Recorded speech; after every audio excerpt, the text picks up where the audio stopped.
ఎన్నికల సమయంలో TDP, Janasena, BJP కూటమి ప్రధానంగా ఇచ్చిన ఎన్నికల హామీలలో మహిళకు ఉచిత ప్రయాణం ఒకటి. ఇప్పటికే తెలంగాణ, కర్ణాటకలో ఉచిత బస్సు ప్రయాణం అమలవుతోంది. కర్ణాటక, తెలంగాణ అసెంబ్లీ ఎన్నికల్లో కాంగ్రెస్ ఇచ్చిన ఉచిత బస్సు ప్రయాణ హామీపై మహిళలు బాగా ఆకర్షితులవ్వడం, ఆ రెండు రాష్ట్రాల్లోనూ కాంగ్రెస్ అధికారంలోకి రావడంతో ఏపీలోనూ ఆ పథకాన్ని అమలు చేస్తామని ఎన్నికల సమయంలో హామీ ఇచ్చారు.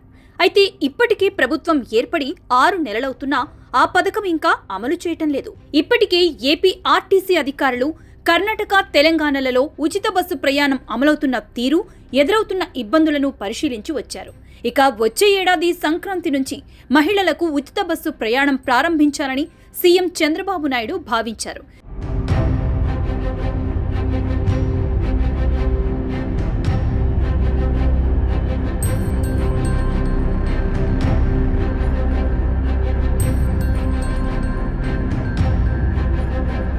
ఇప్పటికే ఈ హామీ అమలు చేయటం ఆలస్యమైందని, మహిళల్లో వ్యతిరేకత మొదలవుతుందని భావించే ఈ సంక్రాంతి నుంచి మహిళలకు ఉచిత బస్సు ప్రయాణం సౌకర్యాన్ని కల్పించాలని భావించారు. అయితే ఇప్పుడున్న పరిస్థితుల్లో ఉచిత బస్సు ప్రయాణం అమలు చేస్తే లేనిపోని తలనొప్పులు వస్తాయని భావించి మరీ కొంతకాలం వేచి చూస్తే మంచిదనే ఆలోచనతో చంద్రబాబు ఉన్నారట.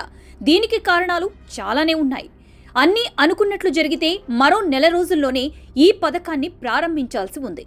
అయితే ఉచిత బస్సు ప్రయాణాన్ని అందించే పథకాన్ని ప్రారంభిస్తే అనుకూలత కంటే వ్యతిరేకతే ఎక్కువగా ఉంటుందని ప్రభుత్వం అంచనా వేస్తోంది.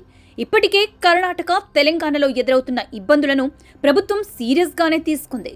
కర్ణాటక, తెలంగాణలో మహిళలకు ఉచిత బస్సు ప్రయాణం అమలు చేసిన తర్వాత ప్రభుత్వ ఖజానాకు భారీగా గండిపడడం, పురుషుల నుంచి వ్యతిరేకత వ్యక్తమవడం, తమకు బస్సుల్లో కూర్చునే అవకాశం లేకపోవడం వంటి వాటితో వారిలో వ్యతిరేకత వ్యక్తమవడంతో బాబు సర్కారుని ఆలోచనలో పడేసినట్లు తెలుస్తోంది. హడావిడిగా ఈ ఉచిత బస్సు ప్రయాణం పథకాన్ని ప్రారంభించిన తగినన్ని బస్సులు లేకపోవడం, దీంతో పాటు ఆటో కార్మికుల నుంచి ప్రభుత్వంపై వ్యతిరేకత తీవ్రమయ్యే అవకాశం ఉన్న నేపథ్యంలో మరి కొంతకాలం ఈ పథకం అమలు తీరుపై కసరత్తు చేసి ఆ తర్వాతనే ఈ పథకాన్ని ప్రారంభించే ఆలోచనతో చంద్రబాబు ఉన్నట్లు సమాచారం.